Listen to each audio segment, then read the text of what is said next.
Local গাড়ি ভাই, যেভাবে গাড়ি চালাইতেছেন ওই গাড়ি স্লো স্লো চালাইতেছেন, আপনি দেখছেন রাস্তা ভিজা। আপনি কি একা আছেন আমার গাড়িতে? আর যাত্রী নাই? যেমন আমি আজকে আসতেছি গাড়ি নিয়ে, তো সারা রাস্তা যেভাবে বৃষ্টি পড়তেছে তাতে তো আমার গাড়ি কোনো মতো টানার মতন স্কোপ নাই। ইয়ং বয়সী, খুব একটা বয়স না আবার খুব কমও না। আমি আইসা গাড়ি ব্রেক দিলাম মালিগ্রাম পাম্পে, যাত্রী ওয়াশরুমে যাবে। তো আমি গাড়িটা ব্রেক দিয়ে যখনই নামছি তখন যাত্রী আমার ডাক দিকে কি লোকাল গাড়ি ভাই, যেভাবে গাড়ি চালাইতেছেন। আমি ভাই তার মানে এটা কী বুঝাইলেন? আমার লোকাল গাড়ি ঠিক আছে, বুঝাইলেনটা কি? ওই গাড়ি স্লো স্লো চালাইতেছেন, আপনি দেখছেন রাস্তা ভিজা।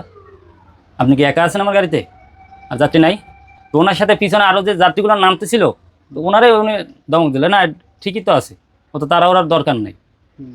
পরে ওনারা আমি ঘুরে আইসা পরে আমি ওনারা বুঝাইলাম যে ভাই রাস্তা ভিজা, আমার যদি গাড়িটা ইমার্জেন্সি ব্রেক যদি করা লাগে, এই গাড়িটা যদি পাশা ঘোরে একবার, তাহলে কী হবে? তখন তো আপনার ড্রাইভারের দোষ দেবেন।